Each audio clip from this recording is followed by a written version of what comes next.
இப்போ சரி, அப்ப நம்ம இன்னைக்கு பார்க்க வேண்டிய தலைப்பு தேர்ச்சி 1.5. இப்ப 1.5 நாங்க 1.4 வரைக்கும் பார்த்தோம்.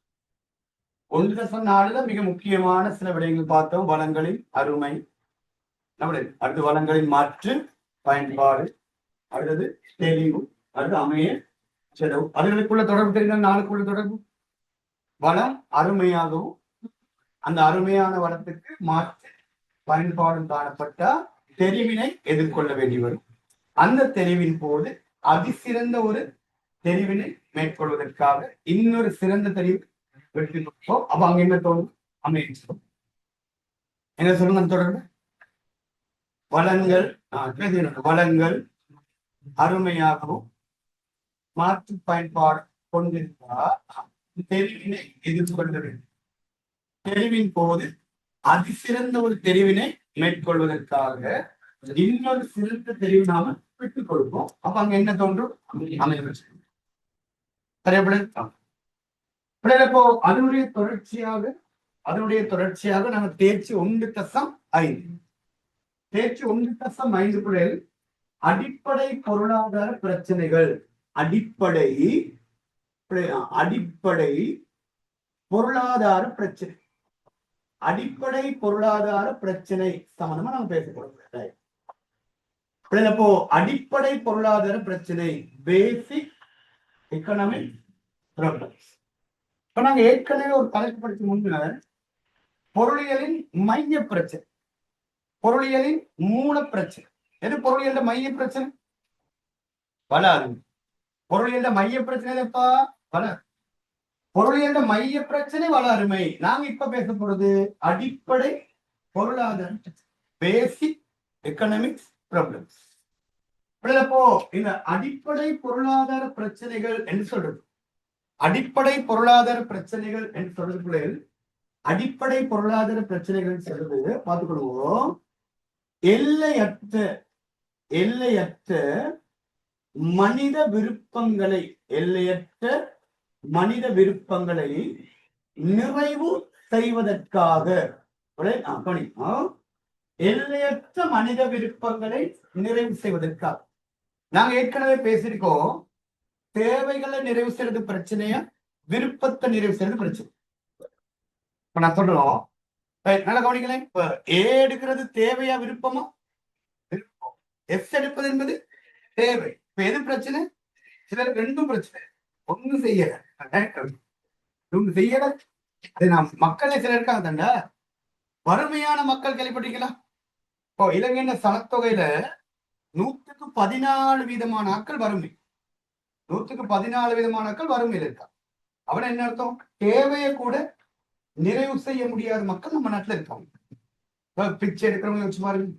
இனி அவங்க எல்லாம் இன்னொரு வேலைக்கு போறது இல்லையே, தொழில் செய்யறது இல்லையே, ஏதோ ஒரு வகையில் இன்னொரு செய்யற தொழில இருந்து கொஞ்சம் கொஞ்சமா வாங்கி வாழ்க்கை நடந்துட்டு போறது. குறை சொல்ல வரல. அப்ப அந்த மாதிரி எதை பாருங்க, இது சிம்பிள் உதாரணம். ஏ என்பது விருப்பம், எஸ் என்பது தேவை. நாம இந்த இடத்துல பிரச்சனை என்றது ஏ எடுக்கிறதா எஸ் எடுக்கிறதா? ஏ எடுக்கிறது தான் பிரச்சனை. ஆனா அந்த பிரச்சனைக்கு ஒரு தீர்வு இருக்குதானே?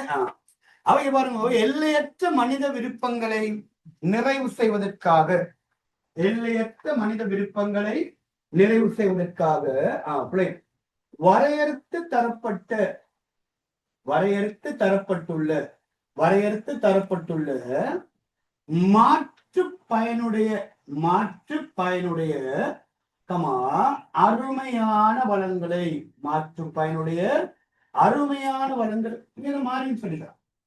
வரையறுத்து தரப்பட்ட அருமையான மாற்று பயனுடைய வளங்களை, இப்போ எல்லையற்ற மனித விருப்பங்களை நிறைவு செய்வதற்காக வரையறுத்து தரப்பட்டுள்ள மாற்று பயனுடைய எப்படியாப்பட்ட வளங்கள் சொல்லுங்க?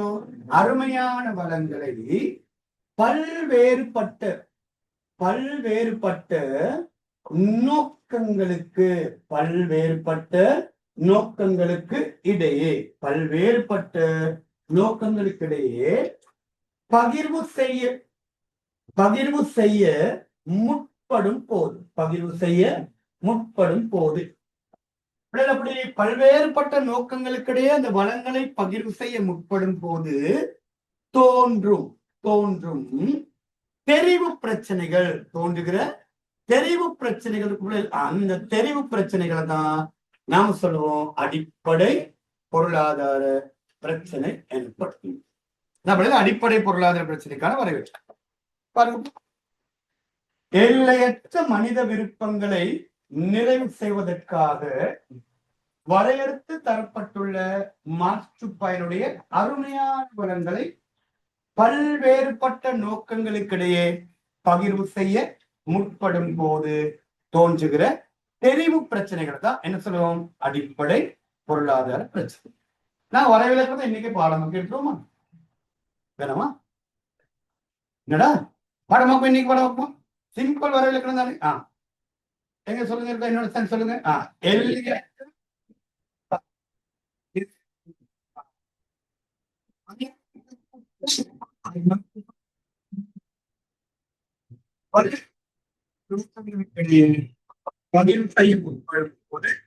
தோன்றுகிறது தெரிவு பிரச்சனைகள் தான் அடிப்படை பொருளாதாரம். பாருங்க, இப்ப இதெல்லாம் ஓகே சார், இது குழப்பம். அது நீங்க கொஞ்சம் மெனக்கெட்டு பண்ண மாட்டேன். மனிதனுடைய விருப்பங்கள் எப்படியாப்பட்டது, அதை பூர்த்தி செய்யறதுக்கான வளங்கள் எப்படியாப்பட்டது, அருமையான மாற்று பயனுடைய. இப்ப நமக்கு தெரிஞ்ச கதை இப்ப சேர்க்கிறோம். எப்படி சேர்க்கிறோம் பாருங்க. எல்லையற்ற மனித விருப்பங்களை நிறைவு செய்வதற்காக வரையறுத்து தரப்பட்ட மாற்று பயனுடைய அருமையான வளங்களை பல்வேறுபட்ட நோக்கங்களுக்கிடையே பகிர்வு செய்ய முற்படும் போது தோன்றுகிற பிரச்சனைகள் தான் சொல்லுவோம் அடிப்படை பொருளாதார பிரச்சனை. அதாவது அடிப்படை பொருளாதார பிரச்சனைகள் சொல்லி இன்னொரு டைமா பேசுமா என்ன சொல்லுங்க இருக்கா. மனித விருப்பங்களை நிறைவு செய்வது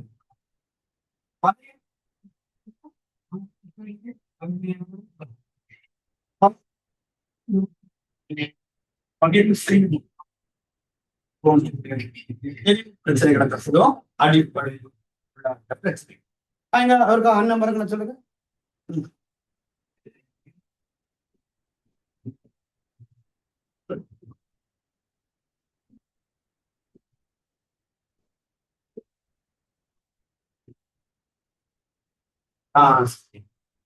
இந்த மலை கொஞ்சம் சின்ன மலை தேச ஒரு சத்தம் அதுக்கு போயிடுச்சு. பாப்பா இங்க பாப்போம். அக்கா மரம் பண்ணு.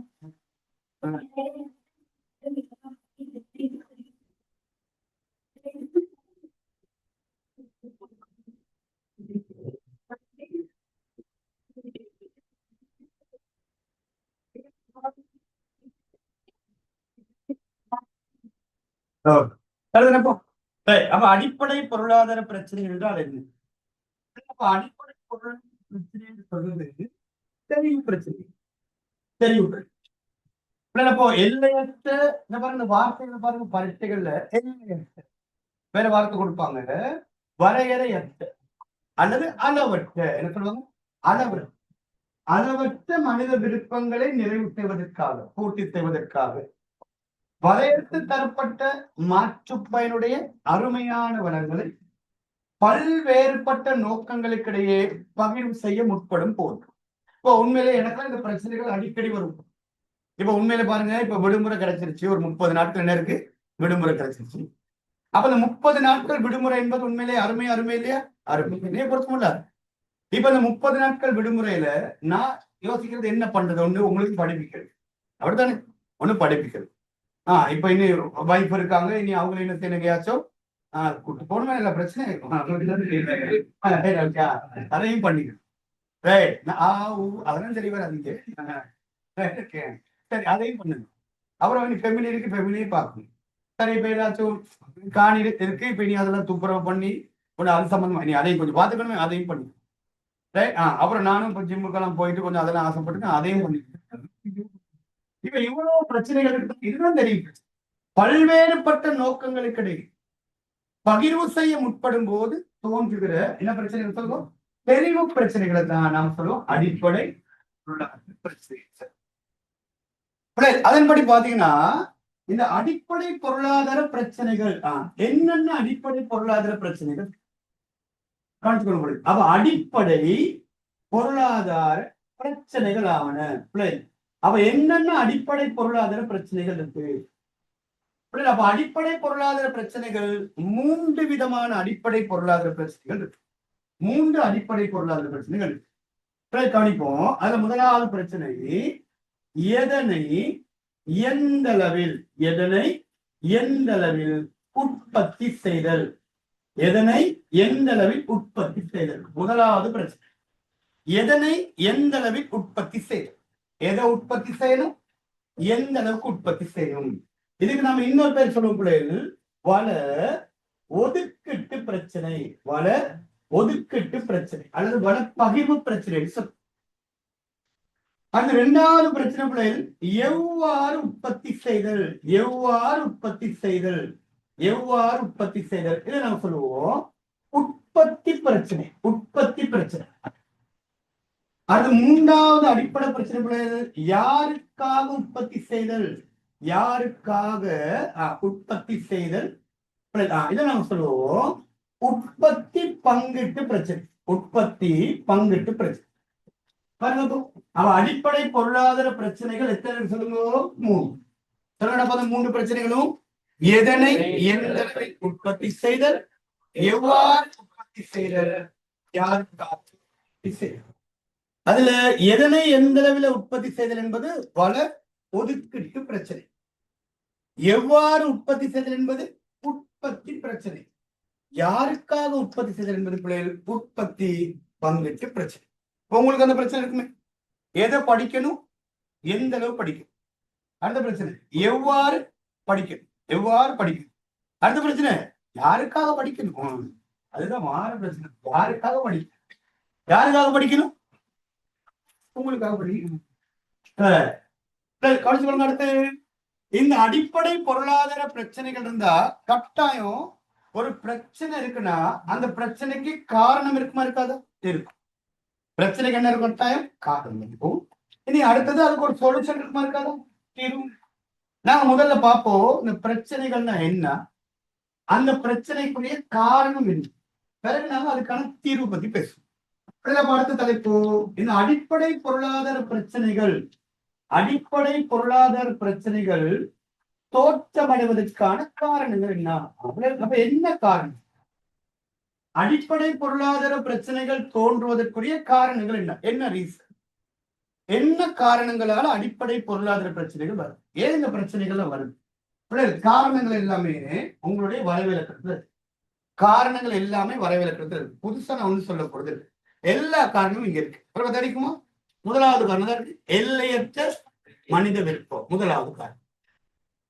2வது பிள்ளை வரையறுத்து தரப்பட்ட மாற்றுப்பயனுடைய வளம். அப்ப 2வது காரணம் வளம் எப்படி மாற்றுப்பயன். 3வது காரணம் வளங்கள் எப்படியாப்பட்டது அருமை. மூன்றுமே இங்கே இருக்கு. யோசிச்சு பாருங்க, இப்படியாப்பட்ட ஒரு வரவிலக்கணம் கிடைக்குமா? வரவிலக்கணத்திலே அதுக்கு என்ன இருக்கு? காரணங்கள். அப்ப அடிப்படை பொருளாதார பிரச்சனைகள் தோன்றுவதற்குரிய காரணங்கள் 3 இருக்கும். 3 காரணங்கள் உண்டு. எல்லையற்ற மனித விருப்பங்கள். மாறி சொல்லுவோம் மனித விருப்பங்கள் எப்படி இருக்குது? எல்லையற்ற மனித விருப்பங்கள். மாறி சொல்லுங்க, மனித விருப்பங்கள் எல்லையற்ற.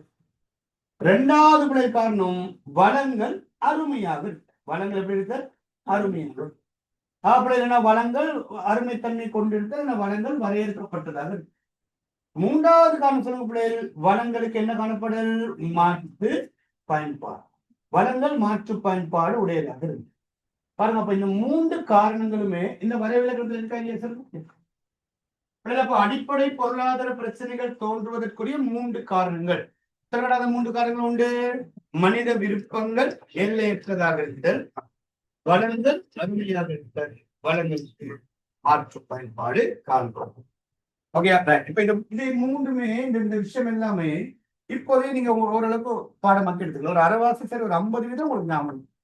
அவ அடிப்படை பொருளாதார பிரச்சனைகள் என்றா என்ன, அந்த பிரச்சனைகள் என்னென்ன இருக்கு, அந்த பிரச்சனைகள் தோன்றுவதற்கான காரணங்கள். இனி அதுக்கு பிறகு என்ன செய்வோம், இந்த ஒவ்வொரு பிரச்சனை சம்பந்தமா படிச்சு அந்த பிரச்சனை தோன்றுவதற்கான காரணத்தை படிச்சு, பிரச்சனை இருந்தா கட்டா என்ன இருக்கும், தீர்வு, அதையும் படிச்சோம்டா அதோட இந்த சப்ஜெக்ட் ஃபுல்லா அவ்வளவுதான். பாருங்க, அதுக்கு அடுத்துதான் நாங்க ஸ்டார்ட் பண்ணுவோம் உற்பத்தி சாத்தியம். இப்ப தேர்ச்சி ஒன்றுல கிட்டத்தட்ட ஒரு 40% வந்தாச்சுன்னா இப்போ அடுத்து அடிப்படை பிரச்சனைகளை ஸ்டார்ட் பண்ணிட்டோம். இனி இந்த பிரச்சனைகளுக்கான காரணம் என்ன படிச்சுட்டு இந்த பிரச்சனைக்கான தீர்வுகளை படிச்சு அதோட இந்த சப்ஜெக்ட் முடியும். அடுத்து நாம இன்னொரு யூனிட்டுக்கு போயிட்டோம். இதுலயே இன்னொரு தேர்ச்சி மட்டும் உற்பத்தி சாத்தியம். அங்க ஃபுல்லா வரைபடம் கிராஃபுகள் வரும். சரியா? ஓகே. ஃபைனல் இருக்க பேசுவோமா? எங்க சொல்லுங்க ஒரு கப்பு அடிப்படை பொருளாதார பிரச்சனை. சொல்லுங்க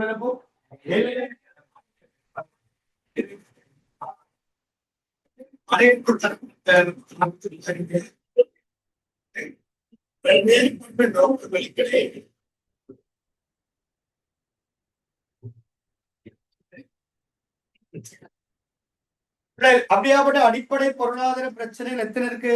3. 3 பிரச்சனைகள்.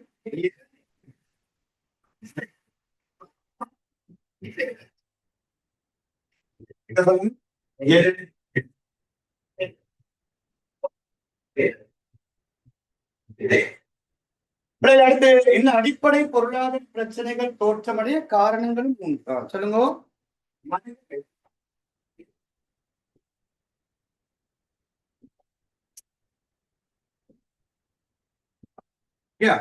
எனக்கு அப்ப உங்களுடைய எடுத்துக்கொள்ளுங்க.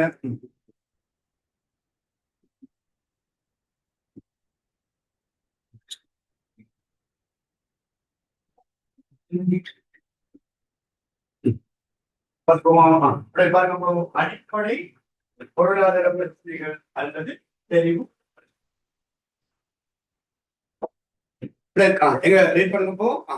எல்லையற்ற மனித விருப்பங்களை நிறைவு செய்வதற்காக ஒரு 5 மக்கள் பண்ணுவோம். அடிப்படை பொருளாதார பிரச்சனைகள் ஒரு 5 மக்கள் பண்ணுங்க.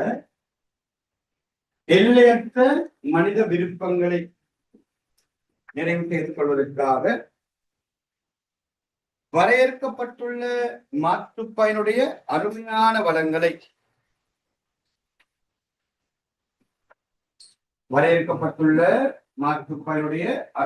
வளங்களை பல்வேறுபட்ட நோக்கங்களுக்கிடையே பதிவு செய்ய முற்படுவோம். தெரிவு பிரச்சனைகளை என்ன சொல்ல அடிப்படை பொருளாதார இந்த பிரச்சனை நான் ஆல்ரெடி சொல்லியிருக்கோம். இந்த பிரச்சனைகள் இலங்கைக்குள்ள மற்ற பிரச்சனையா? இலங்கை மக்கள் மட்டும் நிச்சயமா இந்த பிரச்சனைகள் உலகத்தில் உள்ள அப்ப இவையெல்லாம் சகல நாடுகளுக்கும் பொதுவான பிரச்சனை. சகல நாடுகளுக்கும் பொதுவா உள்ள பிரச்சனை பாருங்க. அதான் அடுத்த லைன் எழுதிருக்கு. இவை சகல நாடுகளுக்கும் பொதுவான உலக நாடுகள் 2 பிரிக்கும். உலக நாடுகள் 2 பிரிக்கும். ஒன்று அபிவிருத்தி அடைந்த நாடு, அபிவிருத்தி அடைந்து வரும் நாடு. எல்லா நாடுகளுக்குமே இந்த அடிப்படை பொருளாதார பிரச்சனைகள் பொருள். இந்த அடிப்படை பொருளாதார பிரச்சனைகள் என்னென்ன அடிப்படை பொருளாதார பிரச்சனைகள் இருக்கு சொல்லுங்க. உண்டு எதனை எந்த அளவில் உற்பத்தி செய்தல், அதுக்கான மறுபெயர் தான்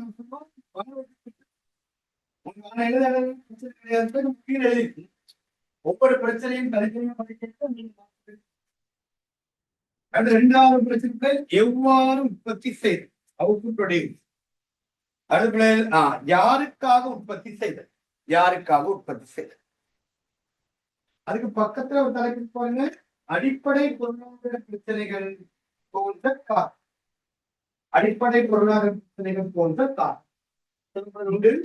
மனித விருப்பங்கள் எல்லையற்றதாக, எல்லையற்றதுக்கு வேறு பேர் சொல்லுங்க, அளவற்றதாக, வரையறையற்றதாக இருக்கு. வளங்கள் அருமையாக இருக்கு.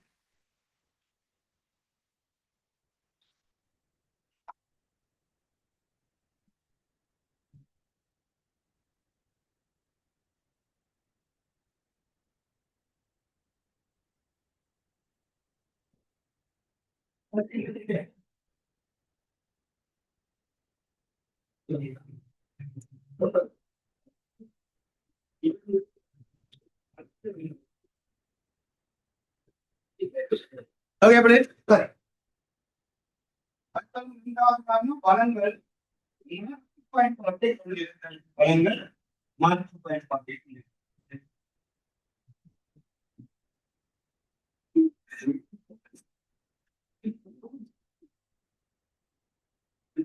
ஓகே இப்போ கவனிச்சுக்கொள்ளுங்க.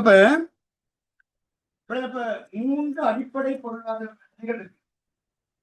அந்த மூன்று அடிப்படை பொருளாதார பிரச்சனைகளையும் எதனை எந்த அளவில் உற்பத்தி செய்தல், எவ்வாறு செய்தல். இப்ப நமக்கான அடுத்த தலைப்பு பாத்தீங்கன்னு சொன்னா இந்த ஒவ்வொரு பிரச்சனையும் கவனிக்கணும் பிள்ளை. இப்ப நீங்க மனப்பாடம் பண்ணி எடுக்கிறத விட கொஞ்சம் என்ன செஞ்சு கொடுங்க, விதையும் கொள்ளிங்கன்னா ஈஸியா பாடமா. இப்ப எதனை எந்த அளவுல உற்பத்தி செய்தல்னா என்ன என்ன அந்த பிரச்சனை என்ன சொல்ல வர, எதை உருவாக்குறது, எந்த இப்ப எனக்கு அந்த பிரச்சனை இருக்கு. இப்ப நான் ஒரு வளம், என்ன பண்ண, நான் ஒரு வளம், மனித வளம். எனக்குரிய வளம் ஒண்ணு காலம், இன்னொன்னு நான் ஒரு உழைப்பு, அதோட ஒரு முயற்சி. இப்ப நான் இந்த வளத்தை கொண்டு எதை உற்பத்தி செய்யறது, எந்த அளவு உற்பத்தி செய்யறது யோசிப்பேன். இப்ப கணக்கெடும் படிப்பிக்கணும், பொருளையும் படிப்பிக்கணும். நேற்று உங்களுக்கு ஒரு டைம் டேபிள் போட்டுருக்கு பாத்தீங்கன்னா, எப்படி நான் வளத்தை ஒதுக்குறேன் ரெண்டு உற்பத்திக்குமே. கணக்கெட்டுக்கு அதிகமா பொருளியலுக்கு குறைவாவா, இல்லைன்னா பொருளியலுக்கு அதிகமா கணக்கெட்டு குறைவா, ரெண்டுக்குமே சரிக்கு சமனாவா?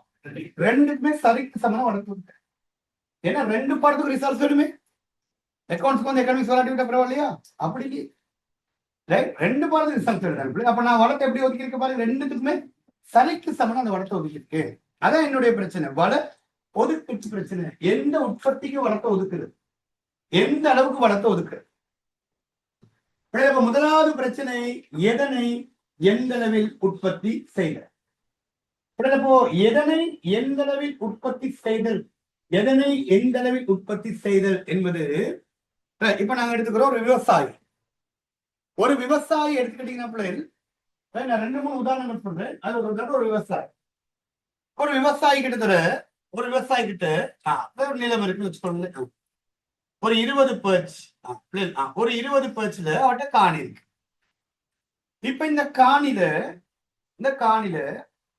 அவரால பயிர் செய்யலாம், வெங்காயம் பயிர் செய்யலாம், உருளைக்கிழங்கு பயிர் செய்யலாம், தக்காளி பயிர் செய்யலாம். இதெல்லாம் அவரால் செய்யக்கூடிய உற்பத்திகள்னா, இப்ப அவருக்கு ஒரு பிரச்சனை இருக்குதானே, இந்த நிலத்துல இந்த காணில எதை உற்பத்தி செய்யறது, எந்த அளவு உற்பத்தி செய்யறது. வெங்காயம் உருவாக்கலாம், வேற என்ன பார்க்கலாம், உருளைக்கிழங்கு உருவாக்கலாம், வேற தக்காளி பயிர் செய்ய போடலாம்னா, அப்ப எதை உருவாக்கலாம், 3 பொருளையும் உருவாக்கலாம். எந்த அளவுக்கு உருவாக்குறது, எந்த அளவுக்கு, 3 சரிக்கு சமன உருவாக்குறதா, இதை பிரிச்சுக்கிறாரு, 3 சரிக்கு சமன உருவாக்குறதா, இல்ல வெங்காயத்துக்கு அதிகமான பயிர் செய்யும், தக்காளிக்கு உருளைக்கிழங்கு கொஞ்சத்தை கொடுக்கிறதா. இதான் அந்த பிரச்சனை. எதை உருவாக்குறது, எந்த அளவு உருவாக்குறது, எதை உற்பத்தி செய்யறது, எந்த அளவு உற்பத்தி செய்யறது. இப்ப முதலாவது பிரச்சனை, எதனை எந்த அளவில் உற்பத்தி செய்தல். முதலாவது பிரச்சனை, எதனை எந்த அளவில், எதனை எந்த அளவில் உற்பத்தி செய்தல் என்றால் என்ன. இந்த எதனை எந்த அளவில் உற்பத்தி செய்தல் மறுபெயர்கள் தெளிவாக விலை கொள்வது. அப்ப இதுக்குரிய மறுபெயர் வள ஒதுக்கீட்டு அல்லது வள பகிர்வு பிரச்சனை. வள ஒதுக்கீட்டு பிரச்சனை அல்லது என்னடா சொல்லுவோம், வளப்பகிர்வு பிரச்சனை. இப்போ எதனை எந்த அளவில் உற்பத்தி செய்தல் என்பது, எதனை எந்த அளவில் உற்பத்தி செய்தல் என்று சொல்றது பிள்ளைகள், எல்லையற்ற மனித விருப்பங்களை நிறைவு செய்வதற்காக. பழமையான விஷயம். எப்படியாப்பட்ட விருப்பங்கள் சொன்னோம், எல்லையற்ற மனித விருப்பங்களை நிறைவு செய்வதற்காக நாடு ஒன்றில் உள்ள எப்படியாப்பட்ட வளங்கள் சொல்லுங்க, வரையறுத்து தரப்பட்ட அருமையான, வரையறுத்து தரப்பட்ட அருமையான மாற்று பயனுடைய வளங்களை, வரையறுத்து தரப்பட்ட அருமையான மாற்று பயனுடைய வளங்களை எப்படியா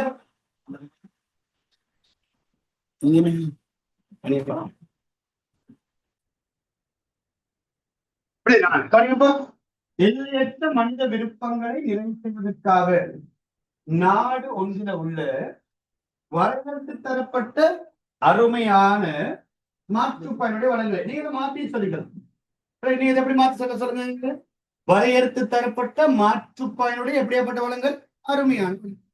இப்ப நீங்க இந்த இடத்துல சொல்றோம், வளம், ஒரு வளம் எப்படியாப்பட்ட பண்பை கொண்டிருக்குன்னு பாருங்க. வரையறுத்து தரப்பட்ட அருமையான எப்படியாப்பட்ட வளம் மாற்றுப்பயிர். அப்ப இப்படியாப்பட்ட வளங்களை எப்படி பயன்படுத்தணும்? சிக்கனமா பயன்படுத்தணும், பயன்படுத்தக்கூடாது, சிக்கனமா பயன்படுத்த முடியும். அப்ப வரையறுத்து தரப்பட்ட மாற்றுப்பயனுடைய அருமையான வளங்களை, அருமையான மாற்றுப்பயனுடைய வளங்களை எந்த உற்பத்தியில் வளங்களை எந்த உற்பத்தியில் எந்த உற்பத்தியில் எந்த அளவு எந்த உற்பத்தியில் எந்த அளவு ஒதுக்குவது ஒதுக்குவது எனும் எந்த உற்பத்தியில எந்த அளவுக்கு ஒதுக்குவது எனும் எனும் வள ஒதுக்கீடு தொடர்பான தெரிவு பிரச்சனை, வள ஒதுக்கீடு தொடர்பான தெரிவு பிரச்சனை தான் சொல்லப்படுது. எதனை எந்த அளவில் உற்பத்தி செய்ய படம் அவன் எதனை எந்த அளவில் உற்பத்தி செய்யறதுன்னு சொல்றது ஒரு நாட்டுல உள்ள அருமையான மாற்றுப்பயனுடைய வளங்களை எந்த உற்பத்திக்கு ஒதுக்குவது எந்த அளவுக்கு ஒதுக்குவது, எந்த உற்பத்திக்கு ஒதுக்குவது எந்த அளவுக்கு ஒதுக்குவது. இப்ப நீங்க ஒரு உற்பத்தியாளரை பொறுத்த மட்டும் ஒரு உற்பத்தியாளருக்கு இந்த பிரச்சனைகள் பெரும்பாலும் ஒரு விவசாயம் எடுத்துக்கொள்ளுங்க. இப்ப நான் சொன்னேன், இப்ப அந்த விவசாயிக்கிட்ட ஒரு நிலம் இருக்கு, காணி இருக்கு, அதுல என்ன உற்பத்தி செய்யறது அவருக்குள்ள பிரச்சனை. வெங்காயத்தை உற்பத்தி செய்யறதா, தக்காளி உற்பத்தி செய்யறதா? சரி, எந்த அளவுக்கு வெங்காயத்தை அதிகமா உருவாக்கி தக்காளியை குறைவா உருவாக்குறதா, இல்ல தக்காளி அதிகமா உருவாக்கி வெங்காயத்தை குறைவா உருவாக்குறதா? இது அவருடைய பிரச்சனை. அதாவது எதனை எந்த அளவில் உற்பத்தி செய்யறது, எந்த பொருளை உற்பத்தி செய்யணும், எந்த அளவுக்கு உற்பத்தி செய்யணும் என்பதுதான் எந்த பிரச்சனை. இப்போ உங்களுக்கு ஒரு பிரச்சனை இருக்குமே, எதை படிக்கணும், எந்த அளவு படிக்கணும். 3 சப்ஜெக்டுக்கு படிக்கிறதுக்கு அவன் 3 சப்ஜெக்ட் எப்படி படிக்கணும்? கணக்கெடு அதிகமாகவும் பொருளியலை குறைவாகவும் வணிக கல்வியை படிக்காம அப்படியா? ஏன்னா வணிக கல்வி அதிகமாகவும் பொருளியலை குறைவாகவும் கணக்கெடு படிக்காம அப்படியா? இல்லை. எப்படி படிக்கணும்? 3 சப்ஜெக்டுக்குமே என்ன செய்யணும்? சம அளவு முக்கியத்துவம் படிக்கணும். இதான் பிள்ளைல எதனை எந்த அளவில் உற்பத்தி செய்யறது. எல்லையற்ற மனித விருப்பங்களை நிறைவு செய்வதற்காக நாடு ஒன்றில உள்ள வரையறுத்து தரப்பட்ட மாற்றுப்பயனுடைய அருமையான வளங்களை எந்த உற்பத்தியில் எந்த அளவில் ஒதுக்குவது, எந்த உற்பத்தியில் ஒதுக்குவது, சொல்லுவோம் எந்த அளவில் ஒதுக்குவது எனும் வள ஒதுக்கீடு. வார்த்தை என்ன வார்த்தை? வள ஒதுக்கீடு தொடர்பான தெரிவு பிரச்சனை தான். என்ன பிரச்சனை? எந்த அளவில் கொடுக்கிறது. அப்ப உண்மையில இது என்ன பிரச்சனை? பணத்தை ஒதுக்குறதோட சம்பந்தப்பட்ட பிரச்சனை தானே. நான் ஒரு 2-3 உதாரணம் சொல்றேன், வடிவ கவனிச்சு கொடுங்க. வளத்தை ஒதுக்குறதுன்னு சொன்னா இதுதான் அர்த்தம். ஒன்று, வளத்தை ஒதுக்குறதுன்னா இப்ப நான் சொன்னேன், இப்ப இது ஒரு காணி என்று சொன்னா இந்த காணியில என்ன உற்பத்தியும் செய்யுது, அது ஒரு பிரச்சனை. இல்ல ஊழியர்கள் இருக்காங்க வச்சுக்கொள்ளுங்களேன், ஊழியர்கள் இருக்காங்க, ஒரு 10 ஊழியர்கள் இருக்காங்க, 10 ஊழியர்கள் இருக்காங்க. எனக்கு 10 பேர் வரைய நேரம் இல்ல, சும்மா வச்சுக்கணும். இப்படி 10 பேர் இருக்காங்க. ஒருத்தர் ஒரு பெண்ணு வந்துருச்சுன்னா சரியா? 8 பேர் இருக்கான்னு வச்சுக்கோமே, 2 பேர் சேர்த்துக்கோமே. இப்ப இந்த 10 பேர் இருக்காங்க, 10 ஊழியர்கள் இருக்காங்கன்னா இப்ப முடிவு பண்ணியாச்சு பிள்ளைங்க 2 உற்பத்தி வச்சுக்கோமே, 2 பொருள் உருவாக்க போறாங்க. இது உருளைக்கிழங்கு உற்பத்தி, இது வெங்காய உற்பத்தி. இது உருளைக்கிழங்கு ஒரு 100 கிலோ உருவாக்குறது, வெங்காயம் ஒரு 60 கிலோ உருவாக்குறது. இப்ப எந்த உற்பத்தி சொல்லுங்க, எந்த உற்பத்தி? உருளைக்கிழங்கு வெங்காயம். எந்த அளவு? உருளைக்கிழங்கு எத்தனை கிலோ? 100 கிலோ. வெங்காயம் எத்தனை கிலோ? 6. இதெல்லாம் என்ன பிரச்சனை? எதனை எந்த அளவில் உற்பத்தி செய்யுது. இப்போ எதனை எந்த அளவில் உற்பத்தி செய்தல் என்பது கன்செப்ட் இதுதான். இதை தொடர்ந்து அடுத்த பிரச்சனை எவ்வாறு உற்பத்தி செய்தல். என்ன பிரச்சனை வரும்? எவ்வாறு. அது ஈஸியான விஷயம் தான். இதை விலை கேட்டீங்கன்னா அது ஈஸியா புரியும். அப்ப விலை கொடுக்கும். முதலாவது பிரச்சனை எதனை எந்த அளவில் உற்பத்தி செய்தல். அப்ப எதனை எந்த அளவில் உற்பத்தி செய்தல் என்ற பிரச்சனை தான் ஃபைனலா இருக்கா. என்ன பேசுங்கப்போ, எல்லையற்ற மனித விருப்பங்களை நிறைவு செய்வதற்காக நாடு ஒன்றில் உள்ள வரையறுத்து தரப்பட்ட அருமையான மாற்றுப்பயனுடைய குணங்களில் எந்த உற்பத்தியில் ஒதுக்குவது எந்த அளவில் ஒதுக்குவது எனும் வள ஒதுக்கீடு தொடர்பான ஒரு தெரிவு பிரச்சனை தான். எதனை எந்த அளவில் உற்பத்தி செய்யும். இப்போ வளத்தை ஒதுக்குறது, எந்த உற்பத்திக்கு எந்த அளவுக்கு வளத்தை ஒதுக்குறது. இப்போ இங்க இருந்த நிலத்தை ஒதுக்கியாச்சு உருளைக்கிழங்குக்கும் வெங்காயம். உருளைக்கிழங்கு எத்தனை கிலோ? 100 கிலோ. வெங்காயம் எத்தனை கிலோ? 60 கிலோ. அப்ப எதை உருவாக்க போறாங்க? உருளைக்கிழங்கு வெங்காயம். எந்த அளவு உருவாக்க போறாங்க? உருளைக்கிழங்கு 100 கிலோ, வெங்காயம் 60 கிலோ. இதான் அந்த எதனை எந்த அளவில் உற்பத்தி செய்யும். அப்ப உண்மையிலே இந்த பிரச்சனை என்பது வளங்களின் அருமையால, வளங்கள அருமை காரணமாக, வளங்கள அருமையினால் தோன்றும் வள ஒதுக்கீடு தொடர்பான என்ன பிள்ளைகள் தெரியும் பிரச்சனை. இது வளங்கள் அருமையால தோன்றுகிற என்ன பிரச்சனை? வள ஒதுக்கீடு தொடர்பான தெரியும். நமக்கு வளங்கள் எப்படி இல்லைன்னா, அருமை அச்சு இருக்குன்னா நீங்க உருளைக்கிழங்கு உருவாக்கலாம், என்னடா வெங்காயத்தை உருவாக்கலாம், வேற என்ன தக்காளி உருவாக்கலாம், எல்லாத்தையும் உருவாக்கலாம் தானே. பட் நமக்கு உள்ள வளம் அருமையற்றதா. அப்ப ஒரு 20 பேர்ச் இருக்குன்னா அவ்வளவுதான் வளம். ஒரு 20 லட்சம் பேர்ச் இருக்கு, நாடுக்குள்ள அவருக்கு தான் சொந்தம்னா என்ன செய்யலாம்? விரும்பின மாதிரி உற்பத்தி செஞ்சுட்டு வரலாமே. பட் அதை செய்யல. அவருக்குன்னு ஒதுக்கப்பட்ட நிலத்துண்டு, அவ்வளவுதான். இதுக்கு பக்கத்துல உள்ளது இன்னொருத்தோட காணி, அதுல கொண்டு போய் என்ன செய்ய உற்பத்தி செய்யலாது. அது வேற பிரச்சனை உண்டு பண்ணும். அப்ப இவருக்கு உள்ள நிலம் 20 பேர்ச்னா அந்த 20 பேர்ச்ல என்ன உற்பத்தி செய்யலாம், எந்த பொருளை உருவாக்கலாம். ஓகே, விளைக்குழு. இந்த பிரச்சனை எல்லாம் உண்மையிலேயே யார் எதிர்கொள்வது? நுகர்வோரா, உற்பத்தியாளர்? ஒரு முயற்சியாளர். யார் பிள்ளை? முயற்சியாளர். இது முயற்சியாளர் படிச்சிருக்குமே. 3 உற்பத்திக்காண்டி ஒன்று சேர்த்து அந்த உற்பத்தியை ஆரம்பிச்சு அது நடத்தி கொண்டு போறது யாரு? முயற்சியாளர். தொழிற்பாடுகள் படிச்சோமா? அதுல முதலாவது தொழிற்பாடு என்ன படிச்சோம்? முயற்சியாண்மையின தொழிற்பாடுகள்ல முதலாவது படிச்சிருப்போம் பாருங்க, கொள்கை ரீதியான தீர்மானங்களை மேற்கொள்ளுதல். அதுக்கு பிரகடன எழுதியிருப்போம், எதனை எந்த அளவில் எவ்வாறு யாருக்காக உற்பத்தி செய்யும் பிரச்சனைகளுக்கு தீர்வு காணலாம். மறந்துட்டீங்களா? மறக்கல சார், கொஞ்சம் ஞாபகம் இல்லாம போயிடுச்சு. பரவாயில்ல, கொஞ்சம் முன்னாடி எடுத்து பாருங்களேன். எடுத்து பாத்துங்க, அதை உடனே எடுத்து பாத்துக்கங்க. முயற்சியாண்மை நோட்ஸ் போடுங்க, முயற்சியாண்மை நோட்ஸ் போடுங்க, முயற்சியாண்மை நோட்ஸ் போடுங்க. சரி, எத்தனை பக்கம் இருக்கு? 10ஆம் பக்கம். 10ஆம் பக்கம் இருக்கு. டொப்ல பாருங்க இருக்கா, முயற்சியாண்மையின் பிரதான தொழிற்பாடுகள். முதலாவது என்ன தொழிற்பாடு இருக்கு? உற்பத்தி காரணிகளை மாற்றியமைத்து பொருள் சேவை உற்பத்தி தொடர்பான கொள்கை ரீதியான தீர்மானங்களும். என்னடா அந்த கொள்கை ரீதியான தீர்மானம்? எதனை எந்த அளவு எவ்வாறு யாருக்காகவும்.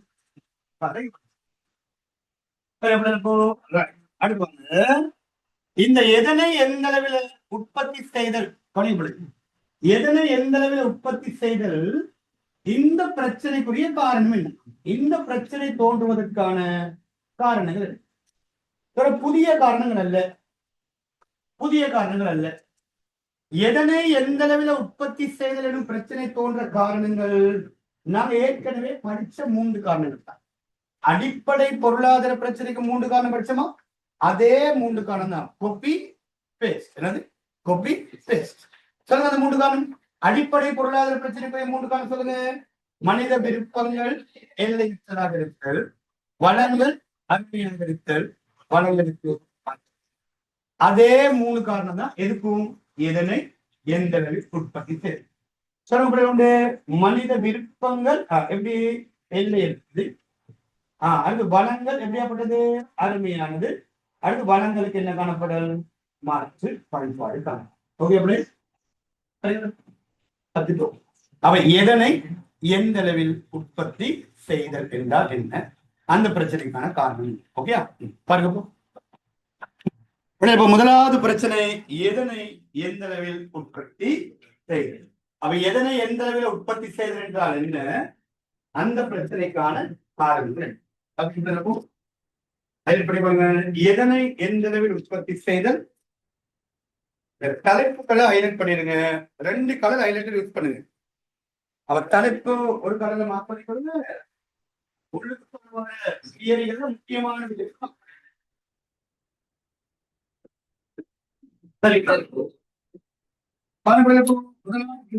எதனை எந்த அளவில் உற்பத்தி செய்தல் அல்லது வளப்பகிர்வு பிரச்சனை.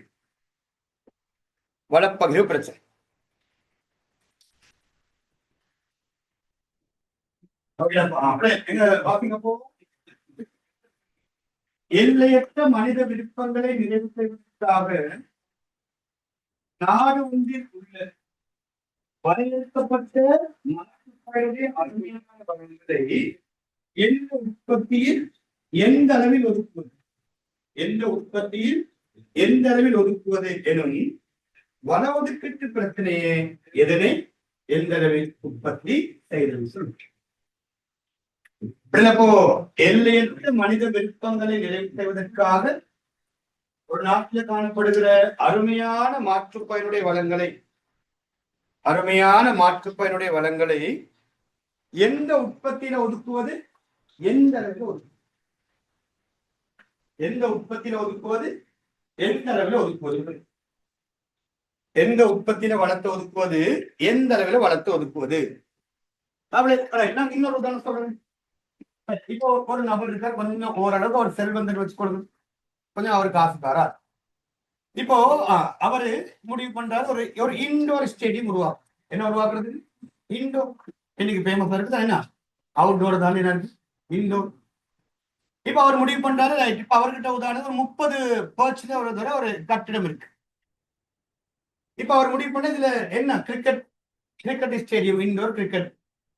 அப்புறம் வேற என்ன, இன்டோர் வாலிபால், கிரிக்கெட் பிளஸ் என்னது வாலிபால். ஃபுட்பாலுக்கான போதாது, அது கொஞ்சம் பெருசா தேவை. சரி, அதுவும் பிரச்சனை இல்லை. இப்ப அவர் முடிவு பண்ற, இப்ப இந்த நிலத்தை எப்படி, இந்த கட்டிடத்தை எப்படி ஒதுக்குறது ரெண்டு துப்பாடு.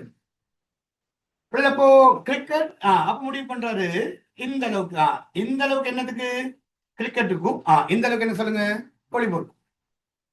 அப்ப ரெண்டு, ஒண்ணு கிரிக்கெட் மட்டும் என்ன சொல்லுங்க, வாலிபால். இப்படி ஒதுக்கிட்டாரு.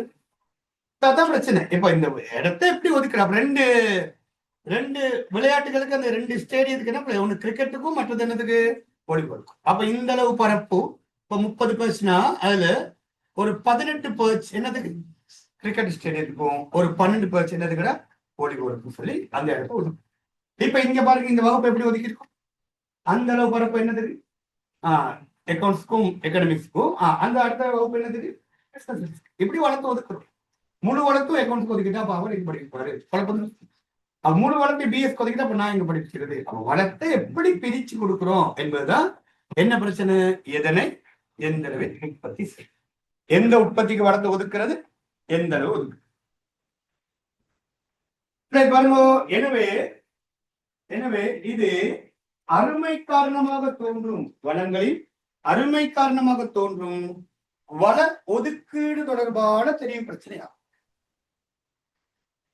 எனவே இது வளங்களில் அருமை காரணமாக தோன்றும் வள ஒதுக்கீடு தொடர்பான தெரிய பிரச்சனையாகும். வள ஒதுக்கீடு தொடர்பான தெரிவு பிரச்சனையாகும்.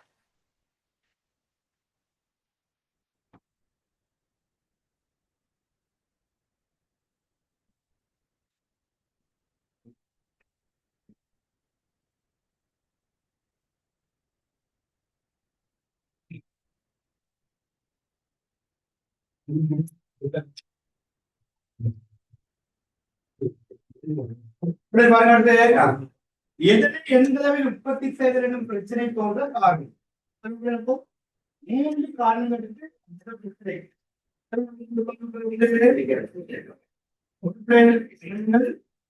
விருப்பங்கள்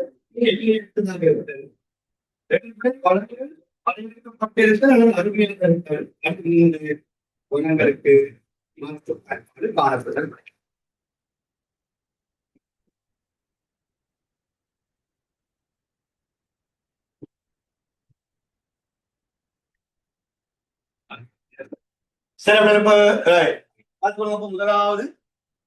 முதலாவது பிரச்சனை விளங்கப்படுத்தியாச்சு. என்னடா முதலாவது பிரச்சனை, எதனை எந்த அளவில் உற்பத்தி செய்யும், எதை உற்பத்தி செய்யணும், மற்றது எந்த அளவுக்கு உற்பத்தி செய்யணும். முதலாவது பிரச்சனை. இரண்டாவது பிரச்சனை, எவ்வாறு உற்பத்தி செய்தல் எனும் தொழில்நுட்ப பிரச்சனை.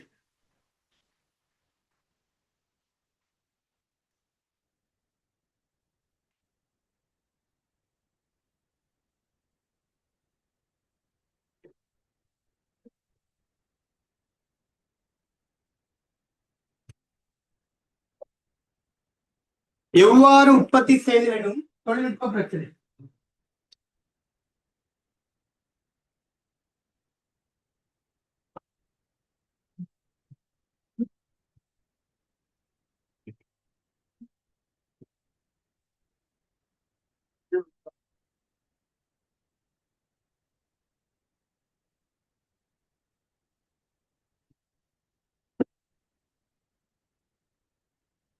அப்ப இரண்டாவது பிரச்சனை எவ்வாறு உற்பத்தி செய்தல், எவ்வாறு உற்பத்தி செய்தல், எவ்வாறு உற்பத்தி செய்தல் என்று சொல்ற பொழுது தொழில்நுட்ப பிரச்சனை. இதை எப்படி சொல்லுவாங்க? உற்பத்தி பிரச்சனை. உற்பத்தி பிரச்சனைன்னு சொல்லுவோம். உற்பத்தி பிரச்சனை எவ்வாறு உற்பத்தி செய்தல், அதை எவ்வாறு உற்பத்தி செய்தல். உற்பத்தி ஒண்ணு இடம்பெறணும்னா அதுக்கு என்ன அவசியம் சொல்லுங்க? உள்ளீடுகள் அவசியமா? இங்க பாருங்க வடிவான கதை கவனிக்கணும். உற்பத்தி இடம்பெறணும்டா உற்பத்தி என்ன உற்பத்தி சொல்றது? பொருட்களையும் சேவைகளையும் உருவாக்கு. பொருட்களையும் சேவைகளை உருவாக்குனா அது உற்பத்தி. இப்ப இங்க ஒரு உற்பத்தி நடக்குதுதான். இப்ப இங்க கல்வி என்ற ஒரு உற்பத்தி நடக்குது. இந்த கல்வி என்ற உற்பத்தி இடம்பெறுவதற்கு அந்த உற்பத்தி இடம்பெறணும்னா அதுக்கு உற்பத்தி காரணி அவசியம். அவசியம் இல்லையா? அவசியம். என்னென்ன உற்பத்தி காரணிகள் இருக்கு? நிலம், உழைக்கும், மூலதனம். பெரும்பாலும் நிலம் என்பது எங்க இருந்து கிடைக்கிறது? இயற்கிறது. அதனால அதை நாம மனிதன் தீர்மானிக்கணுமா? அப்ப அதை விட்டு அது நிலம் தானே, அது இயற்கிறது கிடைக்கிறது, அது நாம தீர்மானிக்கல. அதனால அதை அப்படியே வச்சு. ரெண்டாவது உற்பத்தி காரணி சொல்லுங்க, உழைப்பு. இப்ப நான் இந்த இடத்துல யார் ஒரு உழைப்பா இருக்கிறது? ஒரு ஆசிரியர் உழைப்ப வந்து. மூன்றாவது உற்பத்தி காரணி சொல்லுங்கம்மா, மூலதனம். எது மூலதனம் என்றா? உற்பத்திக்காக வேண்டி மனிதனால உருவாக்கி பயன்படுத்துற சாதனம் தானே மூலதனம். இங்க இருக்க தளவாடங்களா இருக்கலாம், இந்த ஒயிட் போர்டா இருக்கலாம், இந்த மாக்க பெண்ணா இருக்கலாம், இதெல்லாம் எதுக்குள்ள வந்துடும்? மூலதனம். அடுத்து முயற்சி. இது எஸ்சிசி என்னதுக்குள்ள வந்து சேர்ந்துடும்? முயற்சி என்பதுக்குள்ள வரும். அப்போ இந்த உற்பத்தி ஒண்ணு இடம்பெறணும்னா அதுக்கு நிச்சயமா என்ன அவசியம் சொல்லுங்க? உற்பத்தி காரணி அவசியம். என்ன அவசியம் சொல்லுங்க? உற்பத்தி காரணி. உற்பத்தி காரணிகளின் ஊடாகத்தான் என்ன இடம்பெறும் சொல்லுங்க? உற்பத்தி இடம்பெறும். என்ன உற்பத்தி ரெண்டு இருக்குன்னு சொல்லுங்க. ஒன்று பொருள், இன்னொன்னு ஒன்று பொருள், மற்றது என்ன? அப்போ இந்த எவ்வாறு உற்பத்தி செய்தல் என்பது என்ன? நான் முதல்ல வரைவிலக்கணம் பார்த்துட்டு உதாரணத்துக்கு வருவோம். சரியா? சரி, எவ்வாறு உற்பத்தி செய்தல் என்ன? அப்போ எதனை எதனை எந்த அளவில் உற்பத்தி செய்தல் என்பதை திட்டமிட்ட பிறகு என்ன? திட்டமிட்ட எதை உருவாக்கணும், எந்த அளவு உருவாக்கணும் என்பதை திட்டமிட்டாச்சா? நான் உங்களுக்கு ரெண்டு உதாரணம் சொன்னேன். ஒன்று விவசாயி என்ன உருவாக்க முடிவு பண்ணார் அவருடைய நிலத்துல, காணில? ஒண்ணு உருளைக்கிழங்கு, இன்னொன்னு வெங்காயம், இன்னொன்னு தக்காளி. உருளைக்கிழங்கு, வெங்காயம், தக்காளி, அது ஒரு கருசம். இன்னொன்னு ஒரு கட்டிட உரிமையார் அந்த அவருடைய கட்டிடத்துல ஒரு இன்டோர் உருவாக்க போறாங்க. என்ன உருவாக்க போறான்னு முடிவு பண்ணும்? கிரிக்கெட்டும், மற்றது என்னது? வாலிபால். ஒரு கிரிக்கெட் கோர்ட் ஒன்று, மற்றது வாலிபால் கோர்ட் ஒன்று உருவாக்க போறாங்க. இதான் எதனை எந்த அளவில் உற்பத்தி செய்யும். அடுத்தது எவ்வாறு உற்பத்தி செய்தல். இப்ப அடுத்த பிரச்சனை எப்படி உருவாக்குறது. அவ எதனை எந்த அளவில் உற்பத்தி செய்தல் என்பதை திட்டமிட்ட பிறகு உற்பத்திக்கு ஊழிய மூலதன காரணிகளை சேர்க்கும் போது, ஊழிய மூலதன காரணிகளை சேர்க்கும் போது, இப்போ உற்பத்தி ஒண்ணு இடம்பெறணும்னு சொன்னா நிச்சயமா என்ன அவசியம்? உற்பத்தி காரணி அவசியம்.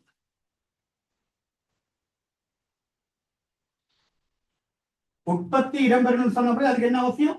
உற்பத்தி காரணி அவசியம். அப்ப என்னென்ன உற்பத்தி காரணிகள் சொல்லுங்க? 4 உற்பத்தி காரணிகள் இருக்கா?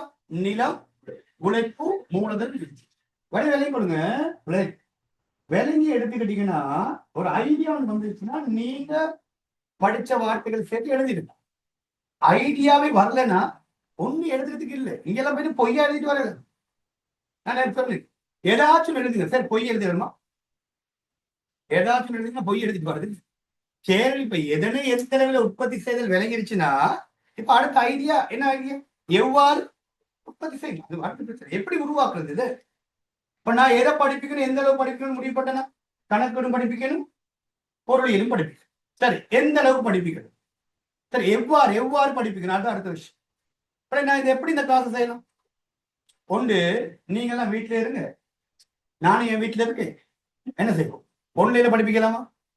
சொல்லுங்க, ஏன் மேல ஏன் அது ஒரு ஆப்ஷன். அப்போ ஒன்லைன்ல படிப்பிக்கலாம். இல்ல பிள்ளை அந்த ஒன்லைன்லாம் விடுங்க, அதான் ஒரு பக்கம் வச்சுருவோம். நான் உங்களையும் பார்க்க மாட்டேன், நீங்க என்னையும் பார்க்க மாட்டீங்க. நீங்க என்ன பண்றீங்கன்னு எனக்கும் தெரியாது. டேய் எங்க ஒன் பண்ணுங்க கேமரா, அப்பதான் ஓடி வரும். சார் தான் வரேன். அப்படித்தானே ஒரு சேர் ஒருத்தர் முன்னாடி படிப்பிச்சாரு. எனக்கு நல்ல ஞாபகம். அவர் ஒன்னையில படிப்பிக்கிறார் சேர் ஒருத்தர். சேட்ட பிக்சர் முன்னாடி இருக்கு. சேட்ட பிக்சர் முன்னாடி இருக்கு. அவங்க வீட்டுல சின்ன பொடி யாரோ ஒருத்தர் இருக்காம வந்து என்ன செய்வானா, அந்த பிக்சர்னா அவர் இல்லை, அவருக்கு பொட்டோ வச்சிருக்காரு முன்னுக்கு, கேமரா முன்னுக்கு வந்து பொட்டோவை தட்டி விட்டுருவோம். சரி காலுக்கு மேல கால் போட்டு டீ குடிச்சிட்டு இருக்காரு. இப்ப மாட்டுப்படலையா, மாட்டுப்பட்டார்.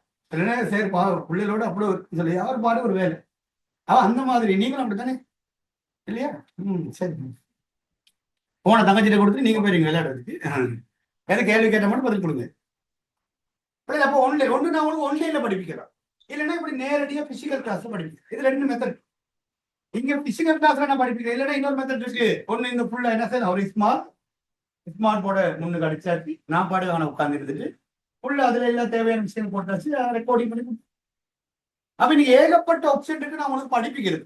இப்ப நான் இதுல எதை தெரிவு செஞ்சிருக்கேன், நேரடியா என்ன படிப்பு பேஸ் டு பேஸ் பார்த்து படிப்பிக்கிற மெத்தட் நம்ம தெரிவு செஞ்சிருக்கேன்.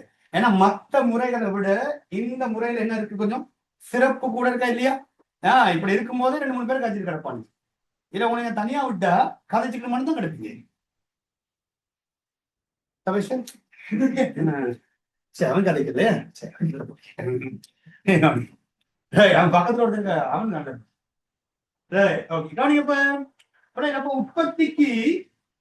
உற்பத்திக்கு ஊழிய மூலதன காரணிகள் சேர்க்கும் போது இப்ப நீங்க கேட்கலாம் சார், இப்ப 4 உற்பத்தி காரணி இருக்குதானே, நிலம் இருக்கு, அடுத்த நேரம் சொல்லுங்க, உழைப்பு இருக்கு, அடுத்து சொல்லுங்க, மூலதனம் இருக்கு, அடுத்து சொல்லுங்க. இப்ப ஏன் நீங்க 2 மட்டும் எழுதிருக்கீங்க, ஏன் 4 உற்பத்தி காரணம் எழுதலைன்னா, அடே கவனி, நிலம் எங்க இருந்து கிடைக்கிறது, இயற்கை. அதை ஒரு முயற்சியால தீர்மானிக்கலாமா? ஏதாவது நான் இன்னைக்கு உற்பத்தி செய்ய போறேன், அதனால மழை பெய்யணும், பெஞ்சிருமா? நான் இன்னைக்கு உற்பத்தி செய்ய போறது இல்ல, மழை நல்லா பெய்யும், அப்படியா? நிலத்தை யார் தீர்மானிக்கிறது? அப்பா மனிதன் தீர்மானிக்க முடியும். அப்ப இந்த உற்பத்திக்கான இதுல தூக்கி புரிஞ்ச விஷயம். ஏன்னா இதை யார் தீர்மானிக்கிறது? ஒரு முயற்சியாளரால் தீர்மானிக்கிறது. எண்ணத்தின் அளவு, நிலத்தின் அளவு. ஏன்னா நிலம் எங்கிருந்து கிடைப்பது, உழைப்பு. இனி அவர் தானே தீர்மானிப்பாரு எத்தனை ஊழியர்கள் உற்பத்திக்கு தேவைன்றதை முயற்சியாளர் தீர்மானிப்பாரு. மூலதனம் என்னடா, மூலதனம் என்றா மனிதனால உருவாக்கப்பட்ட சாதனங்கள் தானே, அதை அவர் தான் தீர்மானிப்பாரு. முயற்சி, ஏன்னா முயற்சி சொல்றேன்னா இந்த பிரச்சனைக்கு தீர்வை யாரு, முயற்சி தான் பார்க்கணும். இந்த பிரச்சனைகளுக்கு தீர்வை யாரு பார்க்கணும், முயற்சி தான் பார்க்கணும். அப்ப 2 உற்பத்தி காரணி தானே பிரதானமா சம்மந்தப்படும். சொல்லும் போது 2 உற்பத்தி காரணி, ஒண்ணு உழைப்பு, இன்னொன்னு அப்ப எதனை எந்த அளவில் உற்பத்தி செய்தல் என்பதை திட்டமிட்ட பிறகு உற்பத்திக்கு ஊழிய மூலதன காரணிகளை சேர்க்கும் போது, உற்பத்திக்கு ஊழிய மூலதன காரணிகளை சேர்க்கும் போது, ஊழிய மூலதன காரணிகளை சேர்க்கும் போது அக்காரணி சேர்க்கையா, அந்த காரணி சேர்க்கை அளவுக்கேற்ப, காரணி சேர்க்கை அளவுக்கேற்ப எந்த உற்பத்தி காரணிகளை சேர்க்கிறோமோ அந்த உற்பத்தி காரணி சேர்க்கின்ற அளவுக்கேற்ப ஊழிய செறிவான தொழில்நுட்பம் விளங்கப்படுத்துங்க. ஊழிய செறிவான தொழில்நுட்பம், அதுக்கு ஊழிய செறிவான தொழில்நுட்பம் என்றா நான் இங்கே விளங்கப்படுத்துவோம். அது 2வது மூலதன செறிவான தொழில்நுட்பம். ஊழிய செறிவான தொழில்நுட்பம், அடுத்து மூலதன செறிவான தொழில்நுட்பம். அது என்ன ஊழிய செறிவான தொழில்நுட்பம், அது என்ன மூலதன செறிவான தொழில்நுட்பம். அப்ப அந்த ஊழிய செறிவான தொழில்நுட்பம், மூலதன செறிவான தொழில்நுட்பம் என்றா சரி வரைவேலை கொடுங்க. ஒரு உற்பத்தியில உழைப்பு இருக்குதான, உழைப்பின் அளவை அதிகமா சேர்த்துட்டு மூலதனத்தின் அளவை குறைவா சேர்த்தா அது என்ன தொழில்நுட்பம், ஊழிய செறிவான தொழில்நுட்பம். உழைப்பு அதிகமா இருக்கும், அங்க மூலதனங்கள் எப்படி இருக்கும், குறைவா இருக்கும். இப்ப நாங்க எடுத்துக்கோமே, இப்ப அந்த இண்டோரை உருவாக்குற கதை எடுத்துக்கோமே. இப்ப அந்த இண்டோரை உருவாக்க போறோம் பிள்ளை. சரி, என்னென்ன உருவாக்க போறாங்க, ஒண்ணு கிரிக்கெட் ஸ்டேடியமும், மற்றது என்ன வாலிபால் ஸ்டேடியமும் உருவாக்கும். இப்ப இதை எப்படி உருவாக்க போறாருன்னு அந்த முதலாளி ஊழியர்கள் அதிகமா எடுக்கிறார். எல்லாம் வாங்க ஊழியர்கள், பாஸ்மாருங்க, கோலையமாருங்க எல்லாம் அதிகம். அப்ப ஊழியர்கள் ஒரு 30 பேர் வேலை செய்யறாங்க. இயந்திரங்கள் பாத்தீங்கன்னா ஒரு 2 மெஷின் தான் இருக்கு. அப்ப இயந்திரங்கள பாவனை சரியான குறைவு, எதென்ன பாவனை, ஊழியத்தின் பாவனை ரொம்பவே அதிகமா இருக்குண்டா அப்ப அங்க உற்பத்தி அதிகமா எதுல தங்கி இருக்கு? இயந்திரத்தின் அளவிலேயே ஊழியத்தின் அளவில். ஊழியத்தின் அளவில் அதுக்குதான் பேர் சொல்லும் என்ன சரிவான ஊழிய செறிவான தொழில். நடப்ப ஊழிய செறிவான தொழில்நுட்பம் என்றா உழைப்பெனும் சாதனம். என்ன உழைப்பெனும் சாதனம் ஒப்பீட்டில் எதுகா அதிகமா காணும். எதை விட மூலதனத்தை விட எது அதிகமா இருந்தா உழைப்பு அதிகமா இருந்தா அது ஊழிய செறிவு. அப்ப மூலதன செறிவுன்னா மாறு. ஊழியர்கள் ஒரு 5 பேர் தான், ஒரு 5 ஊழியர்கள் தான் இருக்காங்க. மற்ற புல் வேலை எது? மெஷின். ஒரு 10 மெஷினை கொண்டு வந்துட்டார். அப்ப உள்ள மெஷினை வச்சுட்டே வேலை செஞ்சுட்டு போறாங்க. அப்ப ஊழியர்கள் கொஞ்சம் பேர் தான் இருக்கு. ஊழியர்கள் கொஞ்சம் பேர் தான் இருக்காங்க. இப்ப உதாரணத்துக்கு ஒரு உதாரணத்துக்கு வச்சுக்கொள்ளுங்களேன். இப்போ இப்ப மேல கூரையில அடிக்கணும் தாண்டா. இப்ப கூரையில அடிக்கிறதுக்கு மெஷின்களை கொண்டு வேலை குயிக்க முடிஞ்சிருமே. இல்ல ஈஸியா வெட்டியாச்சு அடிச்சிட்டு போயாச்சு. இல்ல எல்லா ஊழியர்கள் அவன் தான் வாழை வச்சுட்டு அடிச்சிட்டு கிடப்பான் எல்லாரும். இதே ஒரு மெஷினை வச்சு அறுக்கிறதுக்கும் ஒரு ஊழியர் அறுக்கிறதுக்கு வித்தியாசம் இல்லையா? வித்தியாசம். வித்தியாசம். அப்போ ஊழியர்களை குறைவா எடுத்துட்டு இயந்திர சாதனங்கள் அதிகமா எடுத்துக்கிட்டா அதை நாங்க சொல்லுவோம் பிள்ளைகள் மூலதன செறிவான தொழில். இப்ப நீங்க ஒரு வீடு கட்ட போறீங்க. இப்ப வீடு கட்டுறதுக்கு உங்களோட இடம் இருக்கு. அந்த இடத்த கொஞ்சம் சமதரையாக்கணும் வச்சுக்கோ. இப்ப அந்த இடத்த சமதரையாக்குறதுக்கு 2 ஆப்ஷன் இருக்கு. ஒன்று ஒரு ஜேசிபியை கொண்டு வரலாம். என்னடா ஒரு ஜேசிபியை கொண்டு வந்தா வேலை குயிக்க முடியாத முடியும். ஆனா செலவு அதிகம் இல்லையா? அதிகம். இல்லைன்னா ஒரு 10 ஊழியர்கள் கொடுத்துட்டு நீங்க இடத்த சமதரையாக்கி கொடுங்கன்னு. இப்ப நீங்க எதை தெரிவு செய்ய போறீங்க? ஊழியர்கள் 10 பேர் அந்த வேலையை கொடுக்க போறீங்கன்னா இல்லைன்னா ஒரு ஜேசிபி அந்த வேலையை கொடுத்து அது நீங்க எதை தீர்மானிப்பீங்க? எதை வச்சு தீர்மானிப்பீங்க? செலவு. எதை வச்சு தீர்மானிப்போம்? செலவு. எங்க கொடுத்த வேலை குயிக்கா நடக்கும். இனி அதெல்லாம் அப்ப ஊழிய செறிவான தொழில்நுட்பம் என்றால் ஒப்பீட்டில் உழைப்பெனும் சாதனம் அதிகமாகவும் மூலதனம் எனும் சாதனம் குறைவா இருந்தா அது ஊழிய செறிவான தொழில். மூலதன செறிவான தொழில்நுட்பம் என்ற ஒப்பீட்டில் மாறி யோசிங்க. எது அதிகமா இருக்கும்? மூலதனம் அதிகமாகவும் உழைப்பு குறைவா இருந்தா அதை நாங்க சொல்ற பிள்ளைகள் மூலதன செறிவான தொழில்.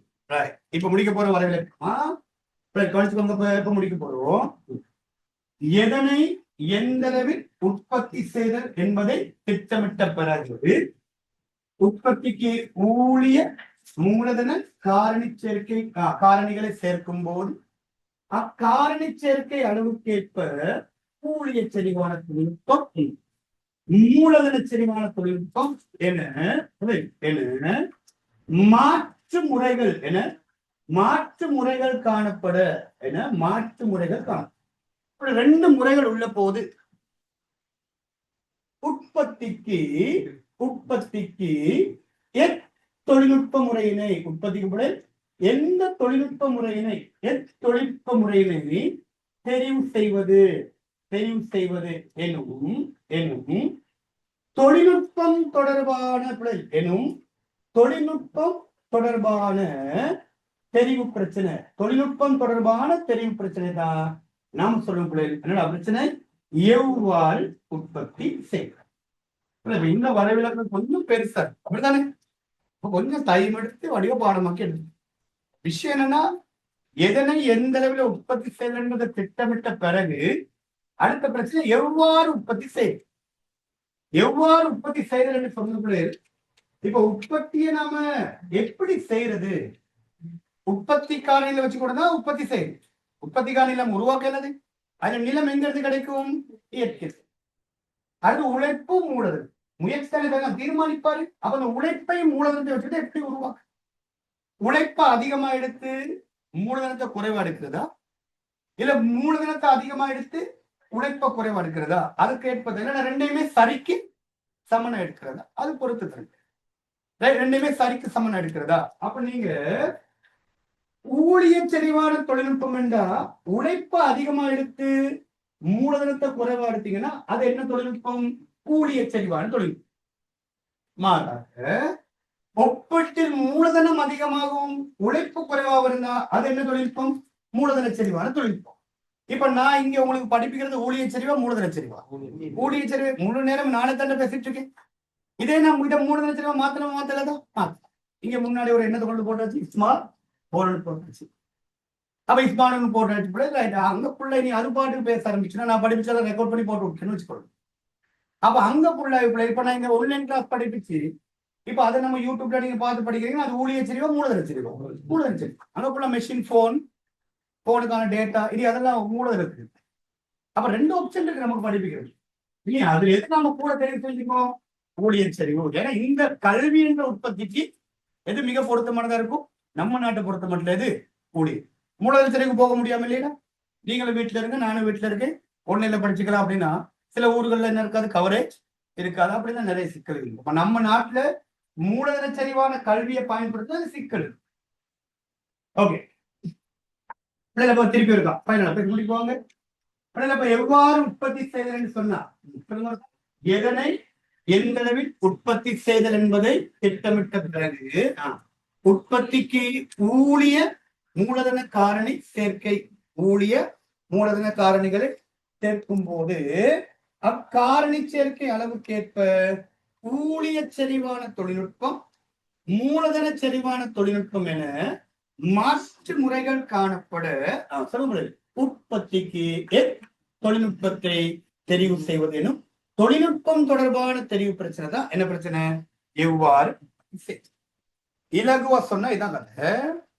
எதனை எந்த அளவில் உற்பத்தி செய்தல் என்பதை திட்டமிட்ட பிறகு உற்பத்திய ஊழிய செறிவான தொழில்நுட்பம் மூலதன செறிவான தொழில்நுட்பம் என 2 முறைகள் காணப்படும் போது தொழில்நுட்ப முறையை தெரிவது எனும் தெரிவு பிரச்சனை. தொழில்நுட்பம் தொடர்பான தெரிவு பிரச்சனை தான்.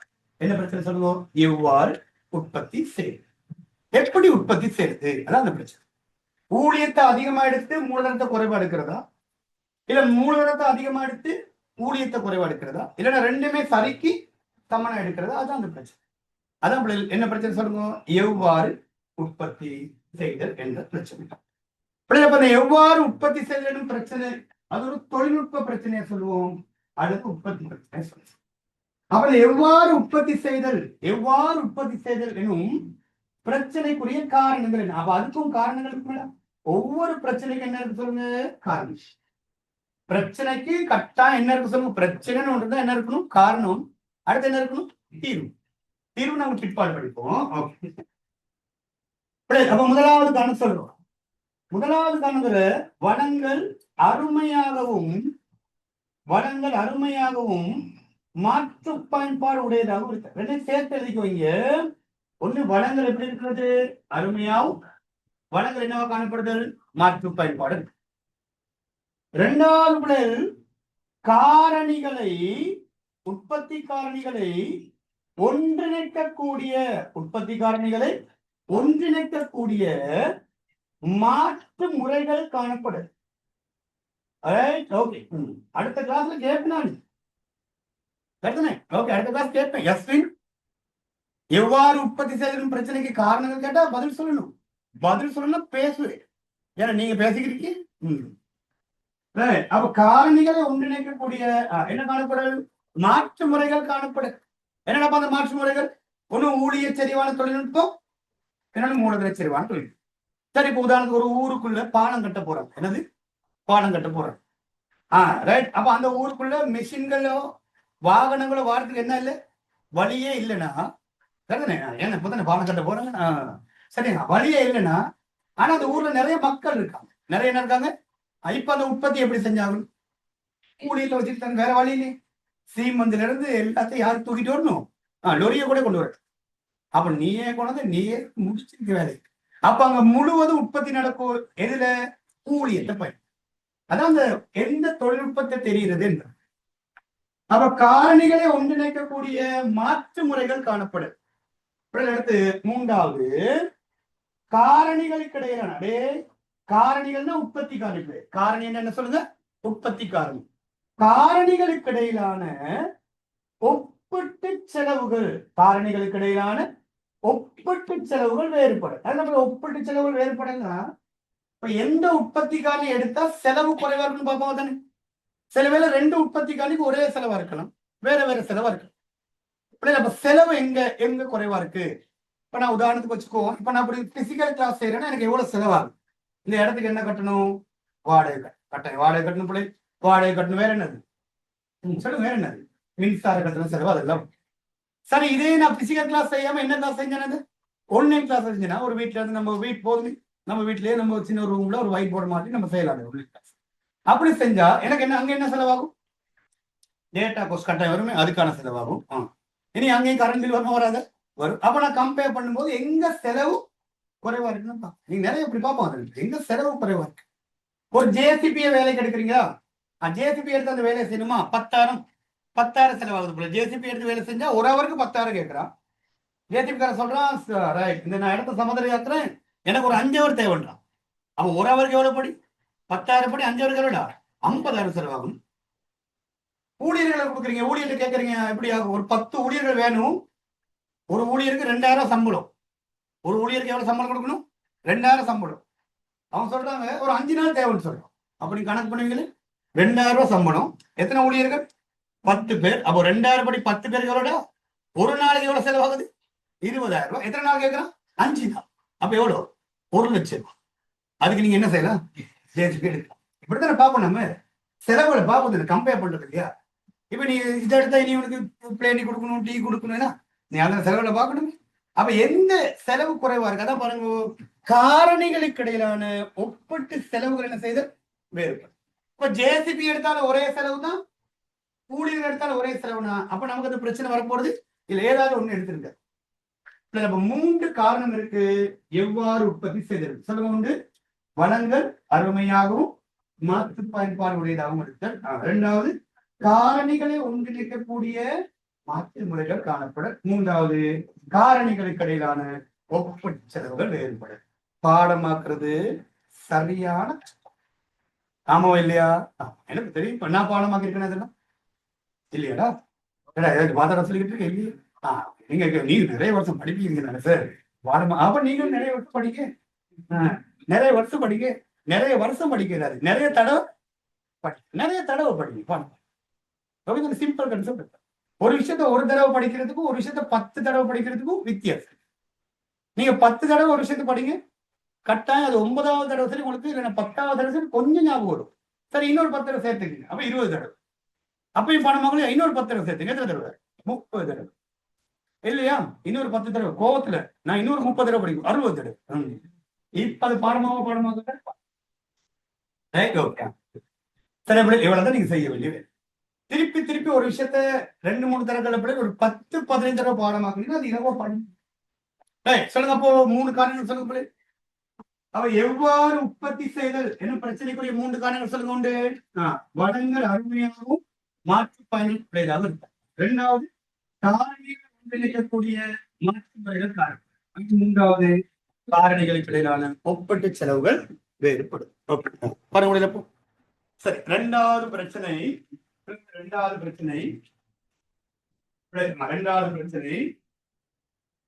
எவ்வாறு உற்பத்தி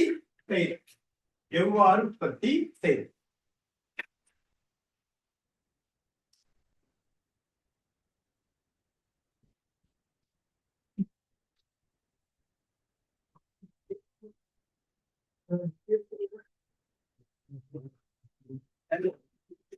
பாத்தீங்கப்போ எதனை எந்த அளவில் உற்பத்தி செய்தல் என்பதை திட்டமிட்டு, உற்பத்திக்கு ஊழிய மூலதன காரணிகளை சேர்க்கும் போது அக்காரணி சேர்க்கை அளவுக்கேற்ப ஊழிய செறிவான தொழில்நுட்பம், மூலதன செறிவான தொழில்நுட்பம் என மாற்று முறையிலான தொழில்நுட்ப முறைகள் காணப்படும் போது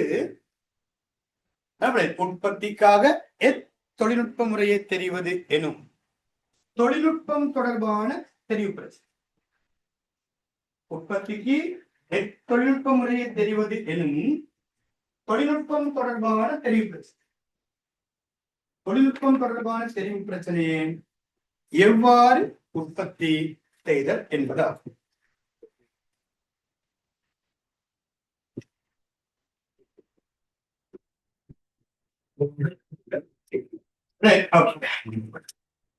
ரெண்டு விதமான தொழில்நுட்பங்களுக்கு உண்டு.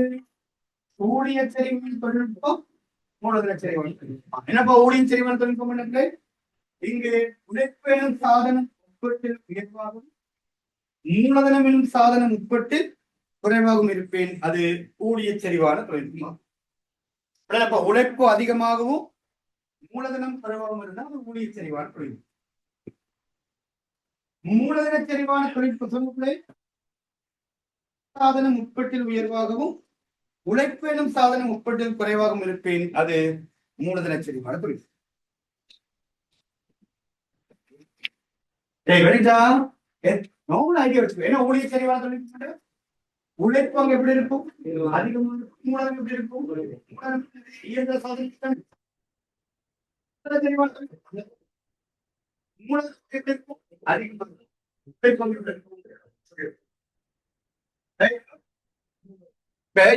இப்ப இந்த ஏர்போர்ட்டுகளை போனீங்கன்னா ஸ்ரீலங்கன் ஏர்போர்ட்ல பாத்தீங்கன்னா பெரும்பாலும் வேலைகள் செய்வாங்க. யாரு கூடியது இந்த டிக்கெட் எடுக்கிறதுல இருந்து என்ன பண்ணுறது, இந்த டிக்கெட் எடுக்கிறதுனா நீங்க கூடியவர்கள் தான் பாஸ்போர்ட் கொடுத்து விசாவை கொடுத்து அவங்க அந்த இடத்துல அதெல்லாம் உறுதிப்படி தருவாங்க.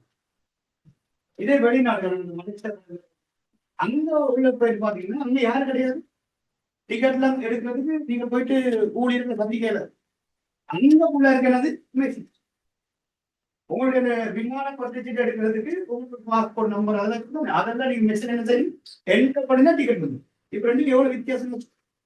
இவங்கிட்ட புள்ள நம்ம நாட்டுல புள்ள என்ன இருந்துச்சு, ஊழியர் சரி ஊழியர்கிட்ட கொடுக்கணும். அவங்க தான் புள்ள அந்த ப்ரொசஸரை பார்த்து நம்ம டிக்கெட் தருவாங்க.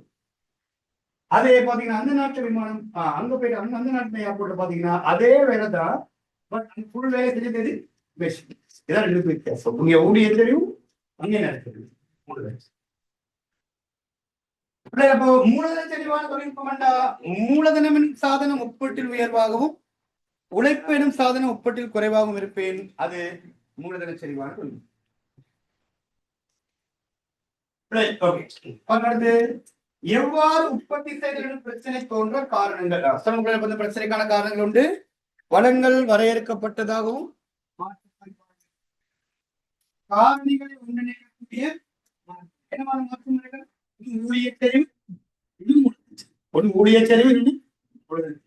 அடுத்து வேறுபட்ட காரணி சேர்க்கைகளுக்கு இடையிலான ஒப்பீட்டு செலவுகள். அவர காரணி செலவுகள் வேறுபடுதல் தானே. அவ காரணிகளை சேர்க்கும் போது அவற்றுக்கு இடையிலான ஒப்பீட்டு செலவுகள் என்ன செய்த வேறுபடும். அடிப்படை பொருளாதார பிரச்சனை. இனி அந்த பிரச்சனைகள் என்னென்ன இருக்கு, இனி அந்த பிரச்சனைகள் தோன்றுவதற்கான காரணங்கள் அது ரெண்டு பிரச்சனை. எதனை உற்பத்தி காரணம் அது எவ்வாறு என்ன அதுக்குரிய மூணாவது பிரச்சனை அடுத்த வகுப்புல. மூணாவது பிரச்சனை அது செய்த உற்பத்தி யாரு கொடுக்கிறது அதற்கு